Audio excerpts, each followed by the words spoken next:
So cute. Hi, y'all. Liz here, and today we're all loving that cup, y'all. That's what I'm giggling about here. So I'm Liz Trotter. This is Smart Business Moves. Tom Stewart, my partner in this endeavor, is not here today. He's absent, but we have the lovely Maria Dorian acting as co-host for me today. Thank you, Maria. My pleasure. Yeah, it's like a mirror, right? Yeah. And then our guest is Dan Hirth. So Hi. looking forward to talking with you, Dan. I haven't talked with you in a long time, I feel like. Yeah, it's been a minute, Liz. That's for sure. But Yeah, it's been a good at least 6 months, probably closer to a year, I'm thinking. yeah, it's okay. It's okay. You're still responding quite well to your stuff, so I appreciate that. I'm glad to hear that somebody. I was trying to give you a compliment on air here, so Yeah, I'm like, that's not me. That's not me. I probably already admitted to other people that. well, you're not the only one. Let's just put it that way. Okay, Yeah. I'll take that. I'll take that. Hey, Dan, do me a favor and introduce yourself. Tell people who you are, why they should know you. You know what we're going to talk about today. Sure. My name is Daniel Hirth. I've been doing digital marketing for a company called One Click Marketing. I'm one of the partners of our team of 40 in-house salaried staff employees who've been doing digital marketing now at our agency for over 12 years. So it's been a while now. I can't believe how fast time has gone.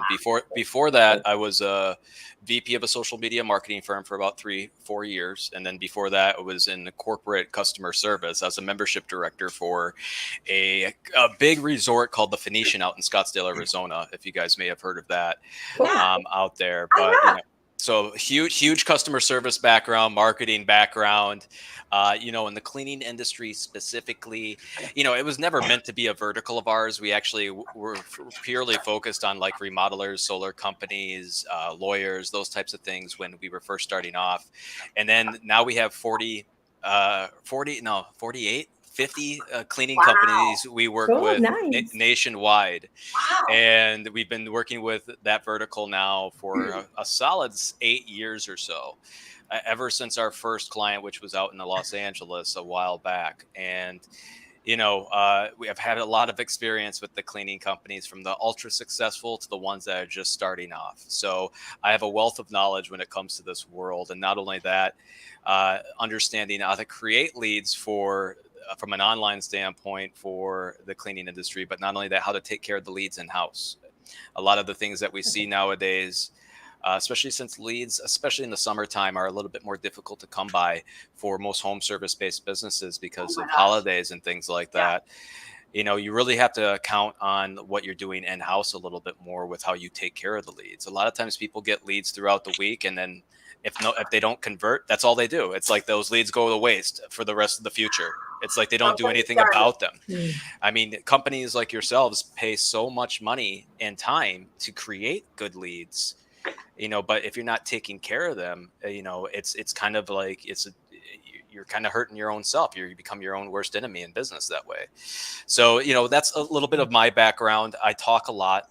So just keep in mind, I go into tangents. I don't mean to take over this whole podcast, but I can certainly do so. But that being said, I talk to cleaning clients like yourselves multiple times every single day.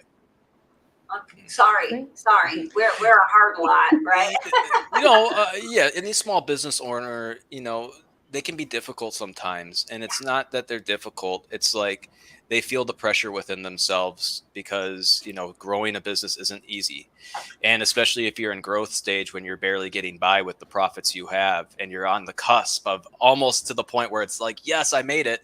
And it's difficult. And, I understand the pain. I went through it myself with a business of two. So I get it. It's a difficult, but a lot of times the people that don't stick the path are the ones that don't succeed. So, yeah. It's not too bad dealing with the cleaning industry. I'll tell you what, dealing with lawyers are way worse. Oh my God. Don't get me started. Yeah. I've only really had 2 clients in the history of time that I have been, working with clients that I was like, you know what? This person's crazy, a little bit crazy. Yeah. Both attorneys. No doubt. Mm-hmm. Yeah. I mean, yeah. I They rather kind work of, with alcoholics. I don't know. I can't think of anybody that I wouldn't rather work with than attorneys. I'm like, man, they're tough. yeah. All right, what am I getting here? I'm getting some comments on my phone. Why am I getting comments on my phone? Nothing wrong with some comments on the phone. I mean, if Yeah. your podcast is connected to your phone, you might get automated notifications. From people that aren't commenting here. They're commenting on my phone. That's very odd. I haven't seen that happen before. All right, well, Maybe I'm it's a gonna new turn my feature phone on the around. software. Yeah. Turning my phone around. Hey, C, good to see you. Hi, Alexander. I'm happy to see everybody. Okay, so Maria, I don't even know if I talked to you about the topic. Did I? No, actually, I don't know what we're talking about. You're gonna I love just it. assume we're talking with Dan, and Dan is so interesting, and he'll just talk, and we'll Blah, blah, learn, blah, blah, and blah, it's blah, like blah, a friendly coffee talk conversation. All right. Before we get into it, so I'm going to tell you what the title is, but then before we get into it, we do have to do the ISAKIS for today. The topic is generating online leads and sales team customer service strategies. Mhm. Maria, how happy are you right I now? created that I'm very title, by the happy. way. Good title. I thought it would be a very attracting title. It's like a good call to action for everybody. It's so good. I love it. Yeah, it's so right up our alley too. And I'll let Maria talk a little bit about why that's right up our alley in a little bit. Hey, Dawn. She was just saying that she's definitely in growth phase and money is tight. Oh yeah. So, yeah. Keep at it, Dawn. It'll be fine. Just stay that the was course. C. That was C. Celicia. Oh, see. Yeah. Yeah. Oh, and I just realized I didn't get you guys over there. Dawn's excited. Great topic. It's perfect. It's timely for her as well. Good. Alrighty. So ISAKIS for today, y'all. ISSA Residential. For those of you that don't know, they are having a regional event. I gotta look at my calendar over here. What day is that? The 21st of August, August 21st. And if you haven't registered for that, go check it out. I think it's $100. I think it's originally $150. There's a $50 discount.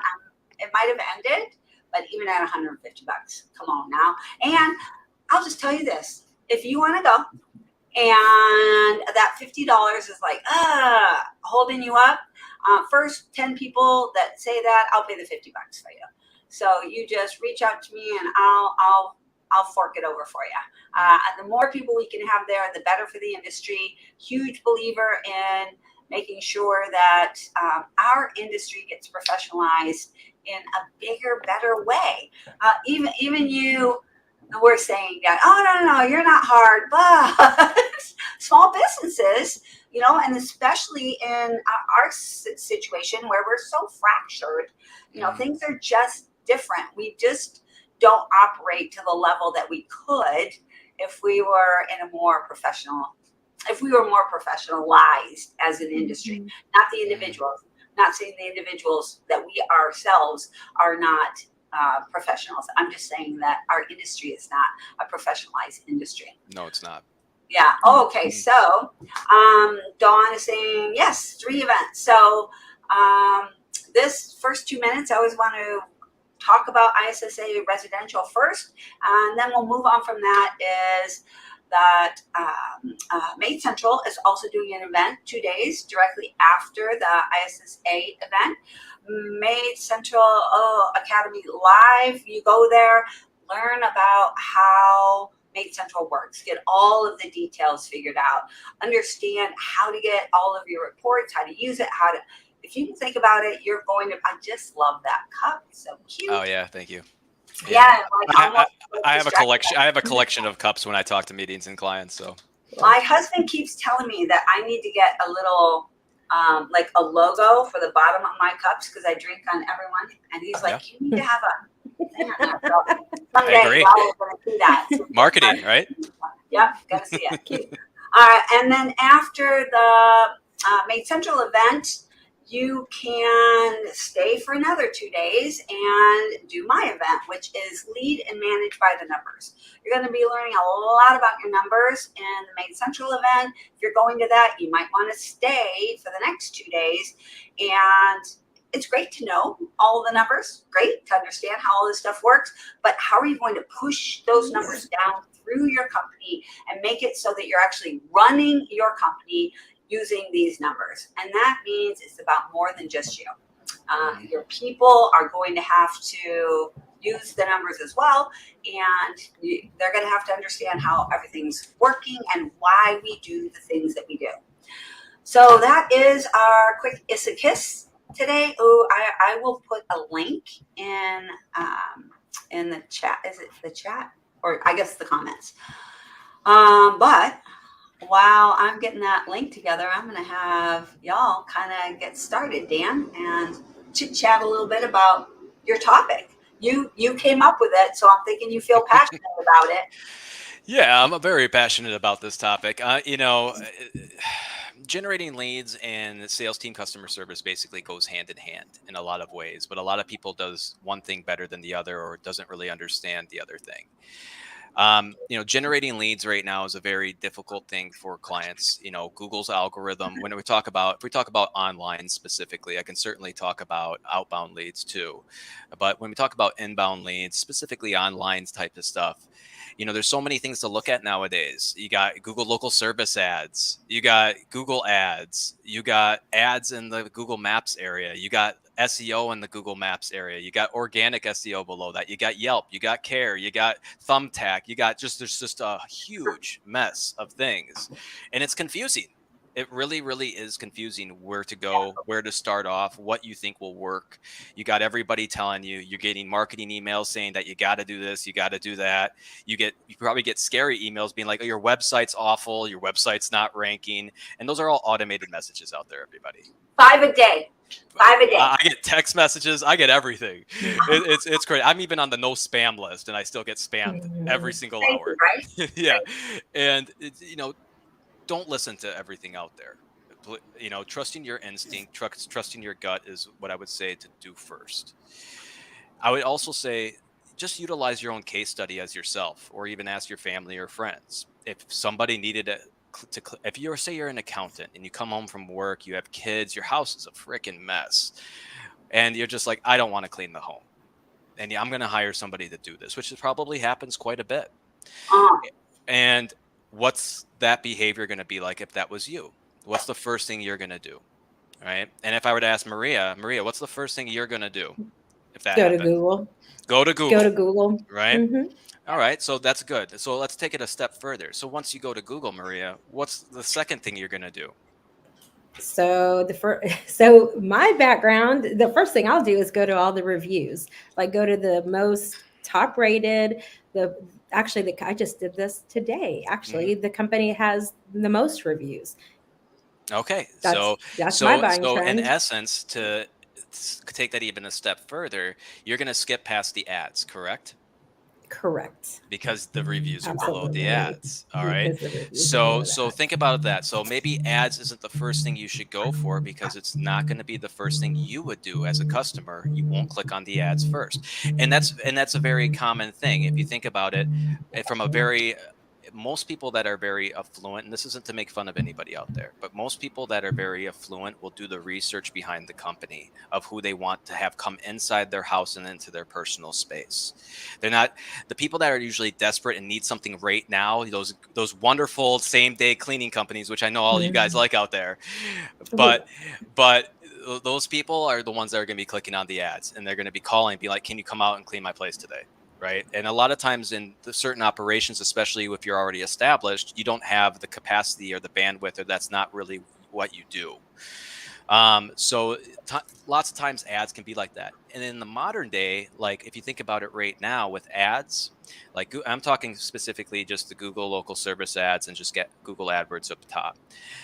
Right now, leads are difficult in the summertime to come by. We just mentioned that in the very beginning. It's just normal. Use your own practices. People aren't home. They're with their families. Kids are still out of school. They're going back to school soon. Some are just, I think, this week. But at the same time, you're not thinking about doing things at your home right now. And, COVID also kind of helped accelerate the processes in the recent years where people want to go out and do more experiences, which even hurts this industry a little bit more. But that's okay. This is usually an industry trend. Before COVID, this time of the year was the slower time of the year for the cleaning industry.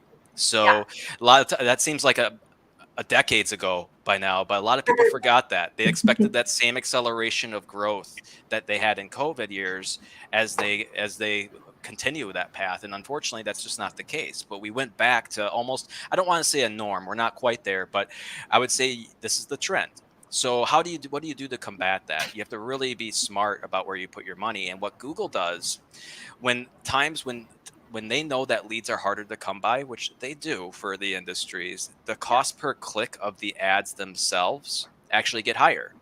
So not only are ads still not as effective, they also cost more. And they also give you less opportunity to go to your website. So going more off of what Maria said, she's going to go down to the local search, which is the maps area. That's where you're going to get a bunch of the reviews. Sometimes you might click more than those 3 that are right there to see if there's other companies that fit what you're looking for. But that's a good point. To be able to rank in the GMB is a very difficult topic in the modern day. So everybody's like, oh, man, so yeah, I guess that's true. That's what I do. So how do I get into the area of the 3-pack more often?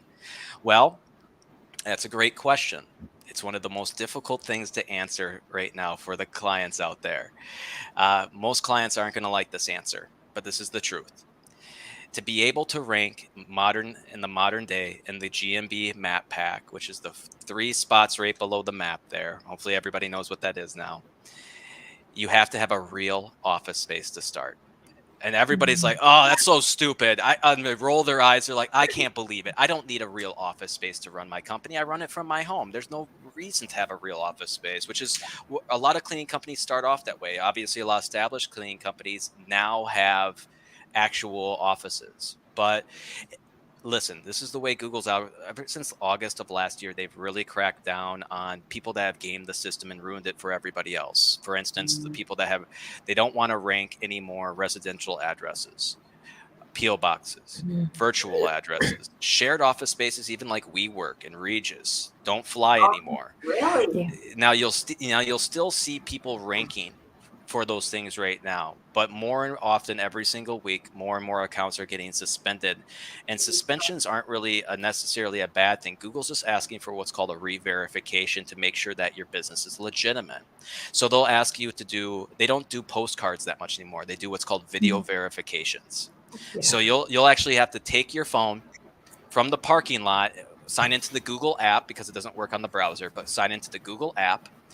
Start your video verification process. Actually walk from the parking lot to your office to prove that this is where employees go. Have signage on the door. Yeah. And they might even go a step further and ask you to submit bills from that month, from that office space and that address. Take other pictures, and so on and so forth. And it can be a lengthy process. It can be like 1 to 2 months now. Yeah. And it's stressful Mhm. because like all of a sudden you're like, oh, wait a minute, where's my Google listing and where's my 400 or 500 reviews or 200 reviews? They're gone. And it's stressful. It is stressful. It's stressful thinking that, all those years of work that you've put into building your Google listing is just gone. Mm-hmm. So not a fun time in between. Yeah, and you're not gonna technically lose those reviews if you can literally have a virtual office right now, and then maybe you got suspended, and you might have 100 reviews on there. You can go out and get a real office space, and all those reviews can be transferred just fine. But the problem is the psychological aspect of I have to spend money to have an office that I'm not even going to use. But then I would say, hey, again, my theme is going to be don't become your own worst enemy here. Think about the positive impacts of this. So let's say you do get a real office space and you spend, I don't know, $1,000 a month, $500 a month, whatever it is in your city. Everybody's different. And will you think you'll make more money than $500 to $1,000 a month off the lead generation you get from being ranked in the maps? Better. Oh yeah, way more. I mean, what's the value? I mean, we're all here to target reoccurring clientele, right? The average reoccurring clientele is around 18 months, we'll say. So if you take the average reoccurring clientele for around 18 months, you're looking at a profit, or you're looking at a overall revenue of somewhere around $3,000 to $5,000, depending on what you charge. And the profits of that should be around 20 to 35% for depending on your operations. So if you really break it down, you're doing quite well when it comes to that. And that's just one client. That's just one lead. Mhm. So Oh, Yeah. hopefully you have at least that. Otherwise, you got bigger issues. All right, real hey, quick. Jamie. Yeah. Hey, Jamie. And I also have a question from Dawn. Oh, good. You did see Jamie. All right. So Dawn's got a question for you here, Dan. Yes, Dawn says, are you saying if you have a remote office that Google will cancel my account and could lose my reviews? No, I'm saying they could suspend your account. Now, suspensions do sound scary, but all the suspensions means is, again, they want to re-verify your account. And then you'll have to go out and get a real office space because they won't verify you if it's a fake office. So, unfortunately, and then So you're she and then said she you're was approved last year. What are the chances that they're going to come back on her and make her re-verify? What I would say, Yeah. what I would say, there's two things to talk about with this. What I would say is just keep the path, don't change anything for right now, is one option. When it does happen, just be mentally prepared to go out and find an office. A good start resource for that is Craigslist, looking for mom and pop shops that are very affordable. Okay. The other caveat to this, though, is Google actually understands your office is a virtual office space. And if you hide your address in Google, which a lot of people do because it might be a residential or it might not be a real address, Google will actually not favor you in the rankings either in search anymore. So you're going to have troubles ranking regardless of if your office is still verified and it's not a real office space. So it's kind of unfortunate, but eventually, Dawn, you will have to go down the path to get a real office space. Again, you can go find the most affordable one you can to start off with. But at the end of the day, it will have a positive impact on not only your rankings, but just knowing that that's what you need to do in the future. It's not going to get any easier with Google. Whatever agencies or people that anybody's using out there, you've all seen it's become a lot more difficult to rank and maintain those rankings. Yeah. And it's not going to get any easier. But especially if you don't follow the rules, I would say half our clientele doesn't want to follow the rules or are very, very resistant against them, just because they see their competitors do the same thing that they're doing, and so they're like, why would I want to do different than what my competitors are doing? They're doing fine. Why can't I do fine? But when it comes to a good digital marketing person, you need to not look at the past and the present. You need to understand what's going to happen in the future.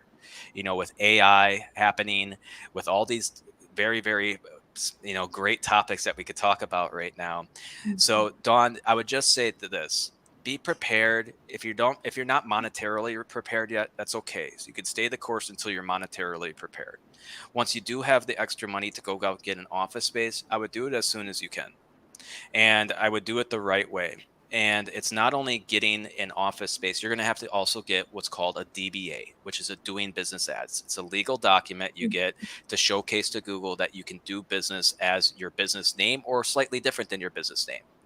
So, a lot of times, Jamie just said hello on here, Jamie Reeder, right? She's Dustin Mop. She's one of our clients. She has a couple office spaces. We just got her another office in a different location.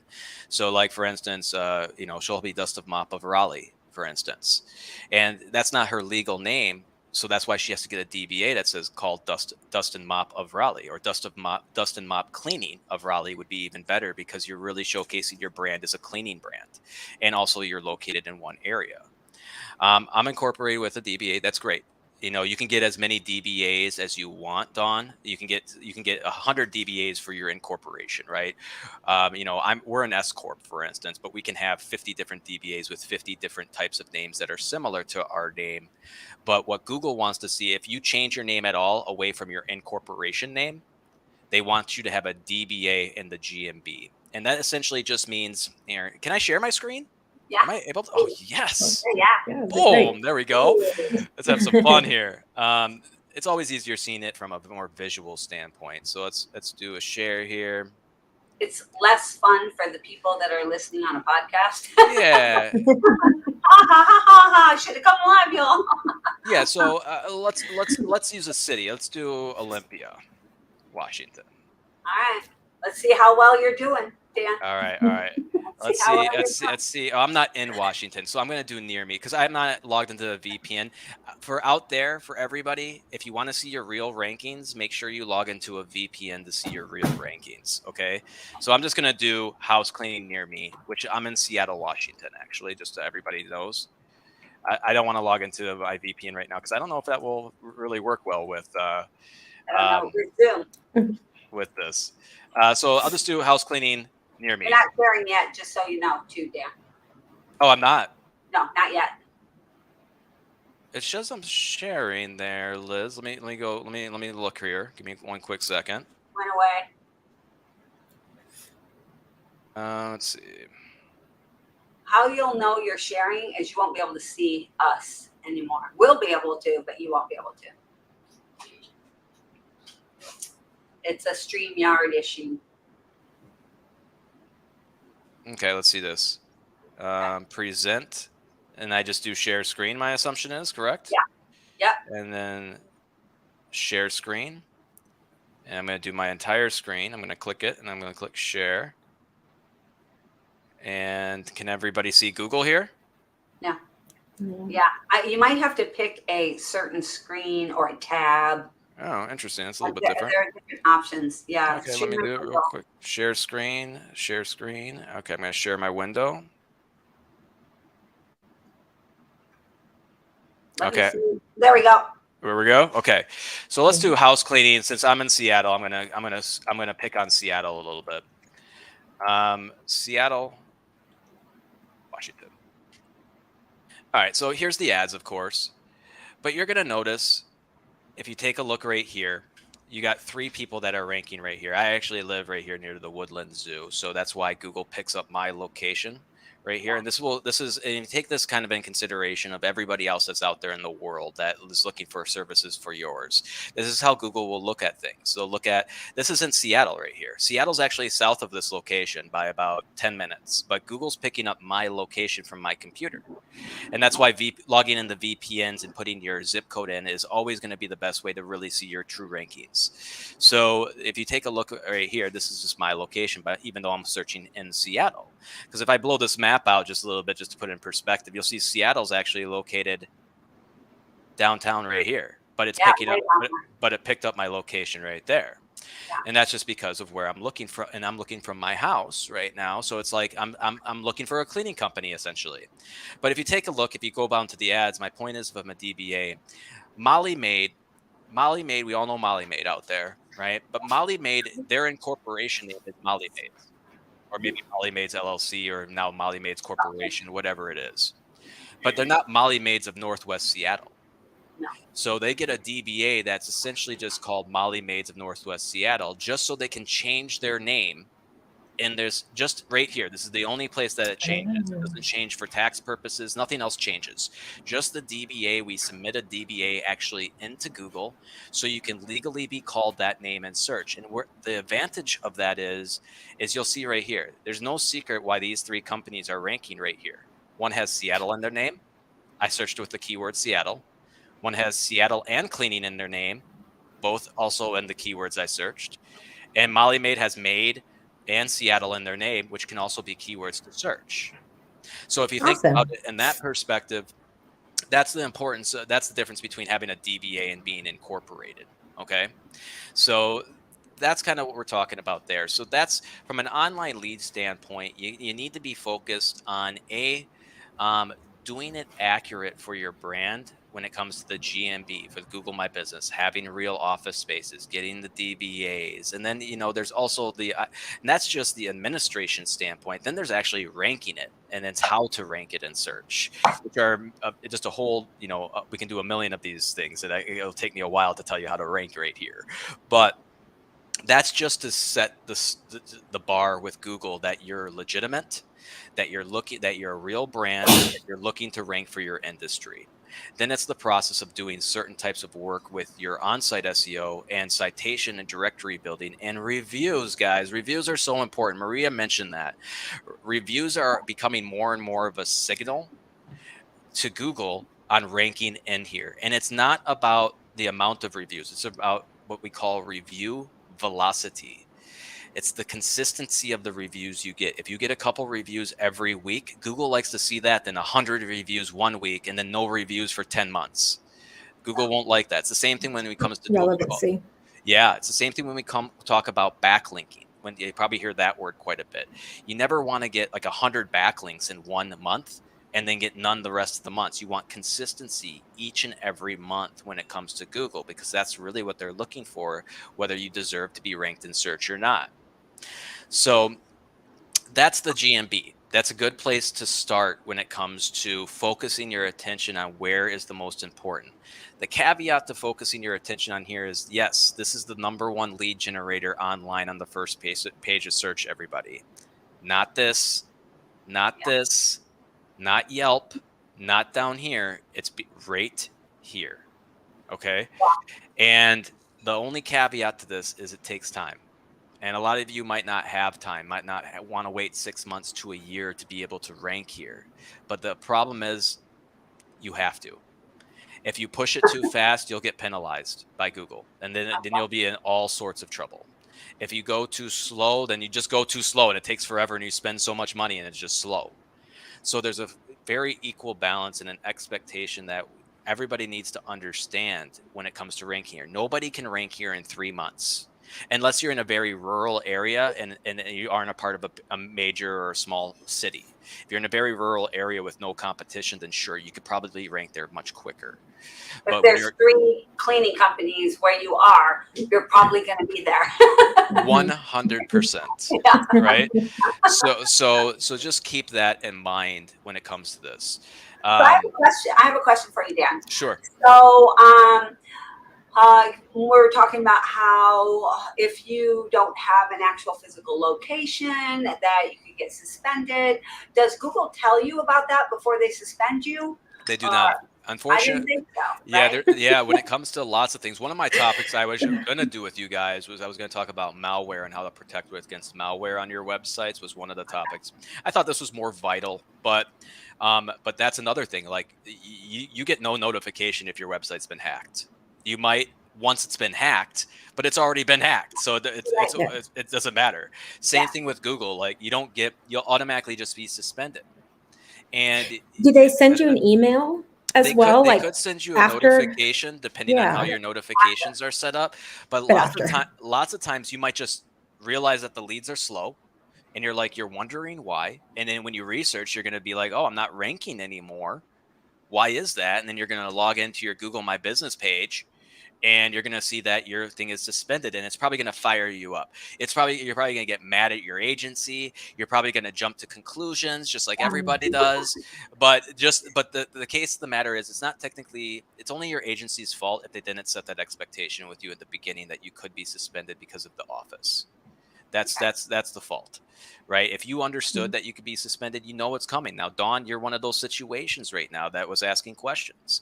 You could eventually get suspended, and this is going to be the reason why. And it's not going to get any easier, guys. Google's not going to be looser on the rules. Google's under a lot of criticism from countries with security issues and this and that, and they're going to tighten the strings. And this is them tightening the strings so people can't game the system with fake office spaces and things like that. So, because I'm sure you guys back in the day, you would probably realize you used to have competitors that would have in one city like 7-8 different locations all around the city that were like P.O. boxes, and they got them ranked all over the place. And, they weren't real offices. They're just trying to game the system. And that's what's going on.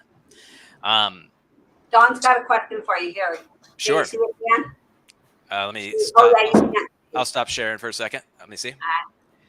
Are you suggesting to get a DBA for each of the cities you clean, and that includes your company name with the cities you work in? That's accurate. Yes. And the Seattle cleaning companies you are showing, so get one for each city. Yeah. So if I don't know, you can use a lot of different examples of. There's a lot of cities out there, and there's a lot of cities that are very spread out. Like you can talk about like Los Angeles, for example. There's downtown Los Angeles where people will search LA. There's Hollywood. There's Beverly Hills, there's Santa Monica, there's in 50 other areas in there. And it's a huge area, but you can only rank really specifically at each compartment of area right there. So yes, you would need to get, if you have multiple locations, I would highly suggest I don't know what your name of your business is, Dawn, but I would say I would highly suggest that you name your business in DBAs in each area where you have real office spaces. And Dan, so once we go out and we get our DBAs for the cities and the areas, can we just open up our Google Places and just, I'm sure there's going to be a place, within our account that we can just upload that paperwork. Yeah, there are Is ways that to correct? I'm submit assuming. the DBAs into Google, and then you can change the name on your own in search, showing that you did it legally, and everything should be okay. Now, Google might again, anytime when you make changes to your name or your profile in regards to that, they could ask for a re-verification. So you might have to go through Okay. the re-verification process again. And Yeah. and now keep in mind, there's not an individual looking at these. And if it was an actual human being looking at this stuff, they could be like, "Oh yeah, this is good. Unsuspend." These are robots. These are algorithmic things that take time. Mm. So unfortunately, that's why it takes a little bit more time. We've seen it anywhere from 3 weeks to 2 months to get verified by doing the correct steps of an office space. So A just long time. it's a long Yeah, time it's now. a Back long in the day, they sent the time. postcard in a few days, and you put the postcard number in and done. But those are the good Yeah. old days, and those And good that's old. really a long time if you were just kind of waiting, thinking, oh, I'm just going to wait until Google catches me. I don't know. Is that such a great strategy? Because Mhm. you're going to be suspended for how long? Yeah, You know, and you'll eventually have to go through the process anyways. And again, the thing that a lot of people miss out is because of where your how your office is set up. If it's a residential and you hide your address, you're still not going to rank well in search, or as well as you could. So, Mm. so just keep that all in mind, everybody out there. And then when you talk about other leads, obviously the more sophisticated people are usually research bound, so they'll research kind of like what Maria was saying. She'll look at the reviews. Once she looks at the reviews, though, what are you going to do? You see something you like, and then what do you do after that, Maria? You pick up the phone and you call them. Do you call them from from the actual map location, or do you go to the website first? Oh, you're right. I go to the website and check out the website. Very good. So but it could be either or. A lot of But people it might could be just either. call from the Yeah. GMB. So a lot of times when you say that my website traffic is down, or I'm not getting as many calls from my website anymore, or things like that, that's not necessarily a bad thing. That just means maybe you're getting more calls from your Google local location. That might be because people don't need to go to your website as much anymore because there's so much information online to find out. But yes, a lot of people still will go to the website. And when they go to the website, as long as you're not off-putting on your website, they've obviously have intent now because they checked out your reviews and then they went to your website. So Yeah. there's no reason to convince them anymore. The problem I see a lot of times is people make their website overly robust with tons of navigation or anything like that. Is there a website out there, if anybody listening, that I can take a look at as an example? Please post it in here as a comment, and we'll go over it real quickly. So feel free to do that, and I'll kind of show you what I mean. But when you go to a website in the Monday, I'm going to use, and I'll share my screen if I hear from anybody. I am going to pick on Jamie Reeder a little bit. And I'm going to pick on her in a really good way. All right. So I'm sure she won't complain about that. yeah. So Dustin Mop. So before Jamie's website is very great. She's got very authentic images. They're very fun to look at. They create an impression right away when you go to your website. Probably when you went to this website, it made you smile a little bit. And Yeah. that's what websites need to do. They need to psychologically market you as well. A lot of people don't talk about psychological marketing. Psychological marketing is if it creates an emotion by going, whether it's a good, bad, or whatever emotion, by going to your website, you captured their attention by doing that. If it creates no emotion at all, no attention's been captured. So Jamie has a great website with good, fun images right here, and things along those lines. Now, I want to showcase this to you, right? Jamie before used to have a huge navigation right here. She used to list off her locations, her careers, her blog, her contact us page, her about us page. And those are all distractions, guys. Oh, yeah. Because of why? We just came to the conclusion that someone has intent from your website, from looking at your reviews. So don't distract them away from the point. The point is now they want information. They want to see how much you guys cost. right? That's Yeah. the next steps in their process. So if you look at Jamie's website, clear call to actions, 2 phone numbers for the area she's in, get a quote, or just, instead of going to any other page, let's just fill out this form right here and get a free quote right away.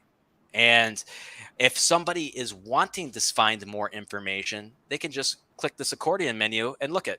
They can discover all those distractions right there that they want to find. Because if someone really wants to find your blog or your reviews or your About Us page, they'll search for it. You're going to find it.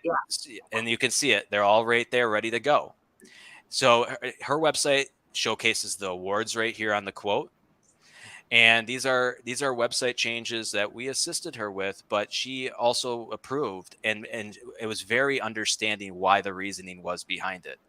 So, and then honestly, you get to hear, once you scroll away from above the fold right here, 50% of all of your audiences never make it to this point. 50% of all your audiences never make it to another page on your website. That's why the average bounce rates are 50 to 60% out there.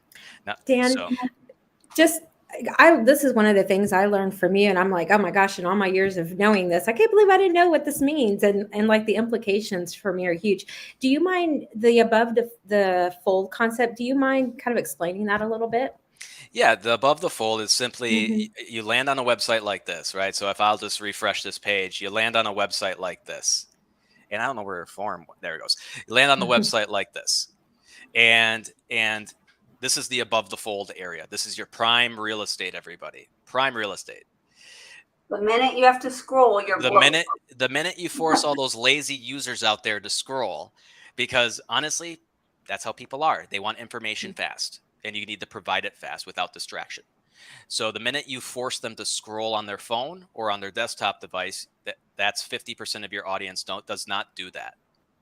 50% of your audience also doesn't click to another internal page on your website. They only stay on the landing page they landed on. So that's why this is very important. Again, there's nothing special besides her beautiful image in the background. There's nothing more special about this. It's very simple. And that's what most people are kind of gearing towards, is more simplistic websites. I see a lot of things people get wrong. Like, a lot of people start with stock photography. I would also encourage not having stock photography, even if that means taking your iPhone or your Android out there and just taking a picture of some of your staff doing cleaning. Raw imagery is real imagery. People appreciate that. People really see the difference between fake images and real images. And if you look more localized to your community, I'm going to give my money to my more localized community instead of this big franchise over here. So keep that in mind. So good question, Maria. Any other questions from you two? I did have one, and now I forgot what it was. I really love the idea of just having the contact right here. I feel like this page is making me do the thing that's going to give me what I want. I wouldn't even need to scroll. Why would I scroll? Exactly. And you made it very easy with Yeah. it, and this is going to be But what about the people, Dan, that are like, they never have enough information? They're going to go look for it, right? They will go look for it. And like my husband never does anything on the first page. He has to look at all the pages, read all the things, look at all the reviews. Yeah, his mind is but those people are ingrained to search. So they're going to find it. They're going to look here. They might scroll down the page. They might be like, oh, deep cleaning services. That's what I need. Then they'll click this button and they'll go to reading about the services on here and things along those lines. Real people. Oh, I love the real people. Yeah, too. Real people. Everybody loves the real people. If this was just a fake, I mean, we always seen the fake photographs of the happy family with the dog on the clean couch in the living room that everybody has a stock photography out there. Yeah. But this is real. This is obviously a part of the community. These are real people. You get to see the faces. For a lot of people, COVID definitely accelerated this. They're not comfortable with strangers coming into their home. How can you make that comfortable? By showing the faces that are going to be coming into your home. There's nothing better than doing that, right? So that makes you feel a lot more comfortable as well. But yes, to answer your question, Jamie, people will search for things, but as long as you have your call to actions on every page that they search, right there, you're going to be good. You can go to your reviews. There's your call to actions. They're right there.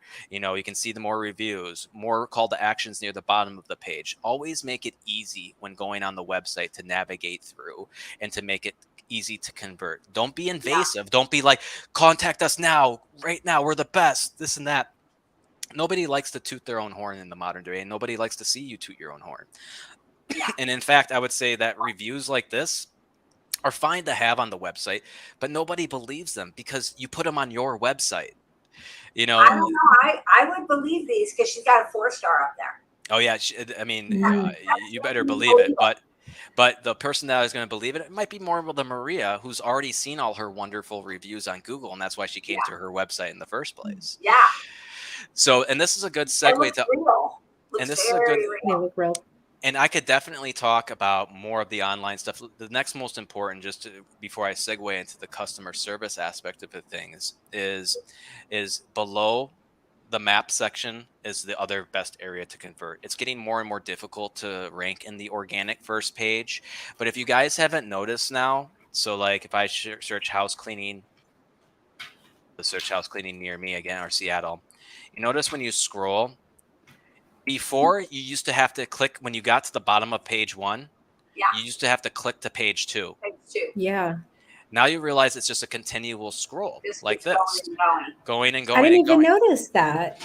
And there's, Interesting. if you look on the stats online now, being on page 2 is actually converting a lot more than it ever has. So even if your rankings are on page 2, you're probably going to get more lead generation than it was when they made this change a few months back.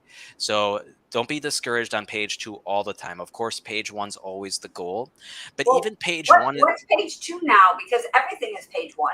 Yeah, exactly. Exactly. So what is page 2? So every 10 positions is a page. So 1, 2, 3, 4, 5, 6, 7, 8, 9, and then you see right here, there's the sponsored results, which is basically the separation between page 1 and now page 2, which is more sponsored results, and now it's more. So, and then FAQs, another very important thing that I could beat this topic on, but this will become important not just because it ranks on the first page of search, but also AI. AI is never going to really, your Chat GPT or Bard, when Google has it, you're never going to be able to be like, hey Google, what's the best cleaner in my area? They're never going to be like, oh, dust and mop. I mean, I'm sure that Jamie would love that, but they're never going to say that. They're going to give you a list of everybody that's on the first page of the maps, essentially. And they're going to be like, this person, this person, this person. So you're going to have to still distinguish it on your own. But when it comes to like, what's the best steps for spring cleaning in Seattle, Washington? If you wrote an article about that, they'll say, well, according to Dust and Mop Cleaners of Raleigh, North Carolina, they say that the best 5 steps are this, this, this, and that. So that's why FAQs can become more important in our future. And a lot of times people write, I mean, you can see right here, I click on this FAQ and it's just a blog article by Divine Maids, which is a localized cleaning company right here. They got a spot on the first page just because they wrote an FAQ. Yeah, that's nice. So those things are really nice. So yes, being ranked below here is also very important. Obviously, you're going to compete against people like Yelp and Care and Thumbtack, which are going to be pretty much impossible to outrank most of the time just because they're just massive companies. But that's okay. Just make sure you're doing your best on those platforms as well. But there is an order, a hierarchy of where to focus and where not to focus your budgets and your time. And that kind of yeah, go ahead. Oh, sorry, a really quick question. So you talked about the importance of FAQs. Are blogs still relevant? Is that still a thing for Google? They are, but a lot of times people get blog topics wrong. They always just create generalized blog topics, okay? Like top 5 things to do in spring cleaning. But what did I say? I said top 5 things to prepare for in Seattle, Washington for spring cleaning. They got a lot more specific to the areas. A lot of times there's a lot of marketing firms that write blogs, and they're so happy about writing blogs because they get ranked all across the nation for generalized topics. And then they get a lot more traffic to the website. But, I mean, Liz, would traffic coming from Michigan help you out? No. Please No, no. traffic from Michigan doesn't help you out. So why No. would you want to rank a blog in Michigan Yeah. or any other parts except No. for your generalized area? So But you of really, course, since you write all of my blogs, that would never happen, right, Dan? yeah, it is good. So blogs are good for three reasons, guys. So there's three reasons to write blogs. One is there's two. The first two are on-site SEO things. What Google wants to see is they want to see your website grow in size. And the easiest Oh, way to do that is to write a blog. So that's one on-site tick. So even if the topics aren't generalized to just Olympia for you, Liz, and acceptance, yeah. you want to see your website continually grow in size. Another thing that Google wants to see is you every single month or multiple times a month updating your website, which shows to Google that you're taking care of your website to give a better user experience. And I haven't even talked about user experience, but that's extremely important. But so it shows Google that your website's growing in size. It shows Google that your website is continually being updated. And then there's the third thing that's good for is you can rank for what we call long tail keywords. Long tail keywords doesn't really get a lot of traffic, maybe 10 to 50 searches a month. But if you rank for 50 keywords that are long tail that get 20 volume a month, that's a lot of traffic coming to your website. Never. And that this is an issue I have with all my cleaning clients. They always just want to rank for house cleaning their city, house cleaning near me, cleaning services, and that's all their attention span focuses on, which is fine. I understand. We all want you to rank there as well. The problem is long tail keywords are higher converting keywords. So you don't want to discount those keywords. If someone specifically searches for, I'm looking for a deep clean move in and out cleaning service in my area, or in Seattle, Washington, they're specifically really need something of value right now. So they're wanting to buy now. They have more intent is what we call it. So never discount long tail keywords, but never lose track of your higher volume keywords either. Okay. Which just segues into a little bit of customer service. I'm glad because we only got 8 minutes. I know. I'm like, I have to fire all this off. Even though this is really where I wanted to discuss today a little bit more, and I'll really try to jump into it as quickly as possible. And I'll stop sharing. I got it off. Yeah. So you get leads. All right. Great. Hopefully. Great. Yeah. Woo! And every client tells me, "Oh, we do great with them. We're good with customer service."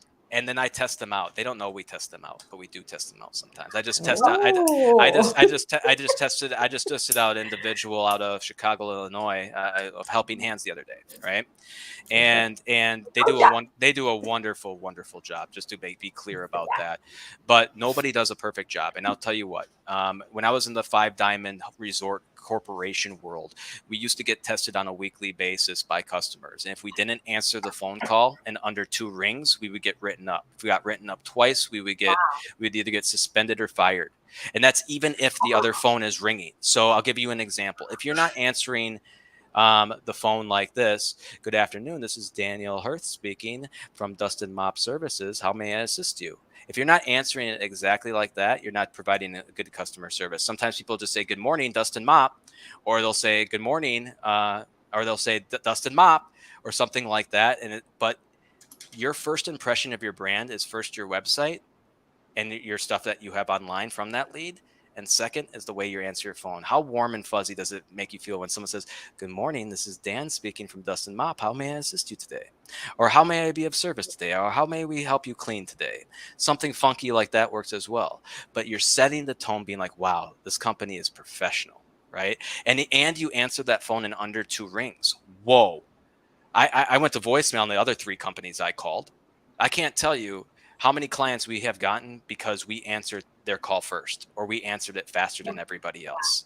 I can't tell you how important that is to people out That's there. always been a thing too in our industry, right? Everybody's been So that. simple. How is it still? And they're like, well, sometimes I can't because I'm on the line with somebody and the phone's ringing and I just can't answer that phone. That's an excuse, everybody. What you do is you just say, "May I place you on a brief hold?" And then you place them on a brief hold and you're like, "Good morning, this is Daniel from Dustin Mop. How may I assist you today?" Or no, you say, "Good morning, this is Daniel Hirth from Dustin Mop. May I place you on a brief hold?" And you place that person on hold. Then you go back to the phone call that you were on. And you learn that skill. It sounds maybe difficult at first, but I was fluid. I used to do it 100 times a day in my job, and I got real good at it. And anybody out there can get good at that. So if you're not doing that from the very beginning, your customer service isn't great. Number two, the follow-up process. You might get a lead today that, maybe they just weren't ready for your prices today. What do you do with that lead in the future? Do you just put it in that's it? Most people, that's it. Some people might throw into an email marketing campaign.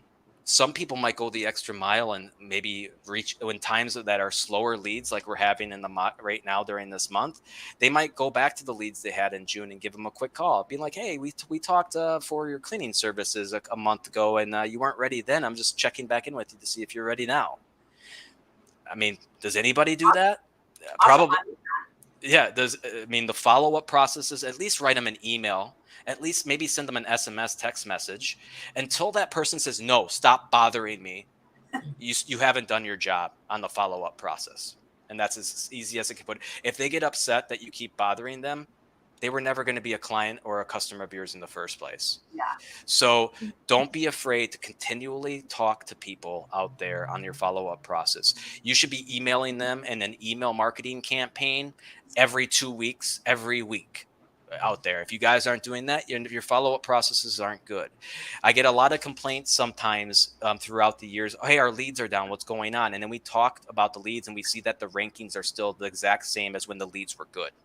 So then I have to talk to those people and be like, "Why is this?" Well, if the demand is not in the marketplace, the search isn't in the marketplace, therefore you're not going to get as many online leads. Pretty common sense, right?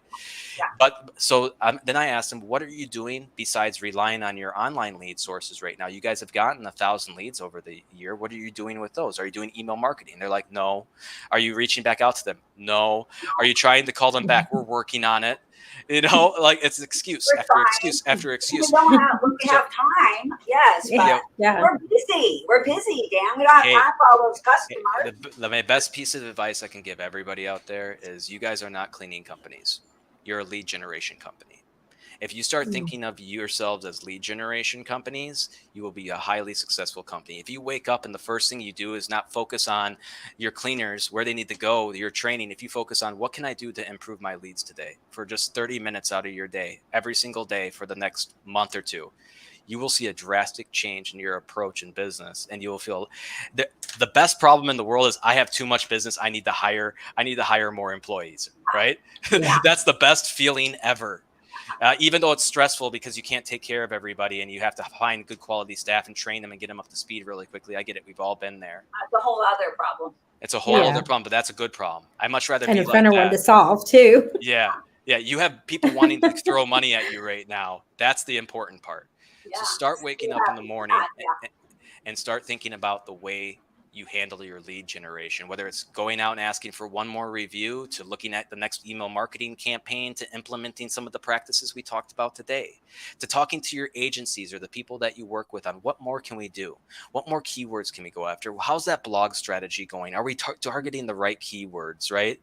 And really be proactive instead of a lot of times people are reactive where they just point the finger and they get angry when the problem happens. But if you every business out there that we're talking to today and in general are going to have trouble with lead generation at some point in time throughout the year.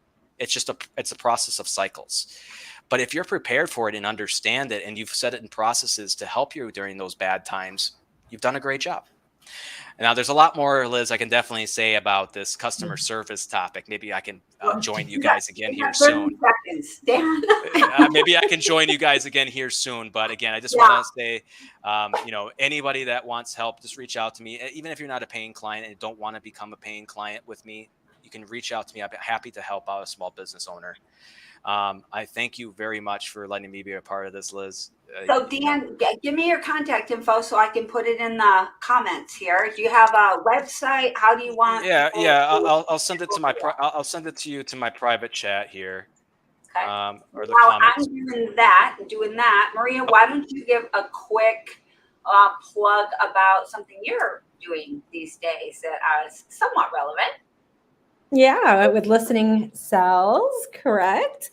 Yeah. So, Yeah, so we talked about, generating the leads and getting your phone to ring. Well, once you've got the phone ringing, we got to be able to know how to talk to people and how to properly, provide that customer service and listen to what they're saying and be able to connect with that prospect in a really quick, effective way, in a relationship-based way, so that we can actually get them to want to use our services.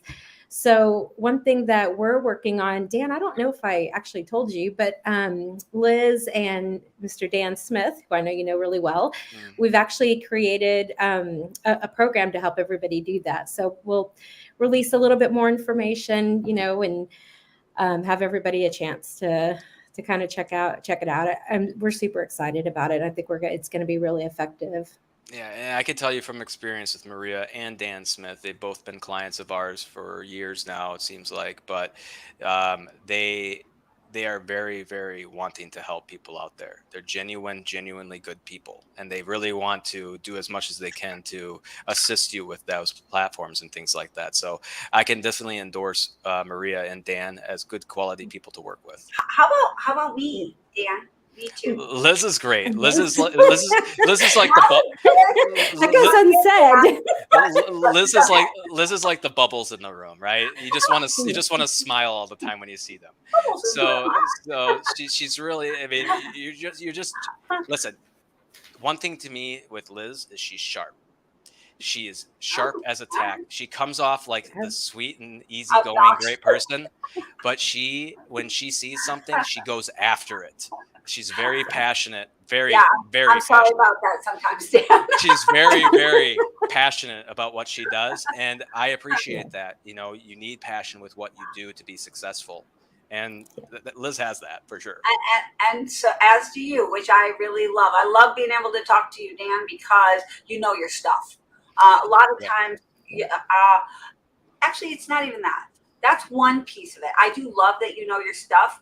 But another thing that I really, really love about you is you are true to what you do. You're not about being at all sneaky or like trying to a trickster. Or I was talking to somebody just a couple of weeks ago, and he kept saying over and over again, it's kind of a trick. You just got to be tricky. I was like, yeah, I don't like that. No, you need transparency. You need transparency. Yeah. Yeah.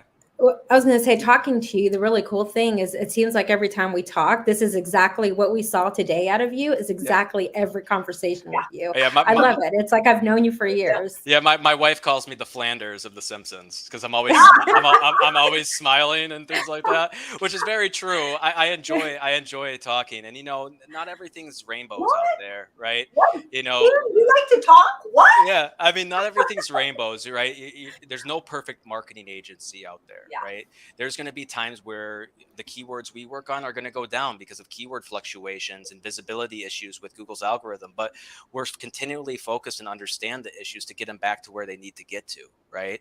And so you just have to understand that there's no marketing agency that's going to do perfect for you and then maintain everything you want for them. It's always going to be fluctuations. As long as it's like the stock market, like a roller coaster upward, and you're constantly growing kind of in that path, you're good to go. So, but yes, you're right. Communication is a very big issue in the digital marketing world, especially with those millennials. Gosh. All right. Guess what? We are going over, and guess what's happening? All of our viewers are like dropping like stones. I'm so sorry, y'all. Okay. Again, thank you so much, Dan, Maria. Thanks for co-hosting here with me, and we will let y'all go. See you in a bit. Bye, y'all. Adios. Bye.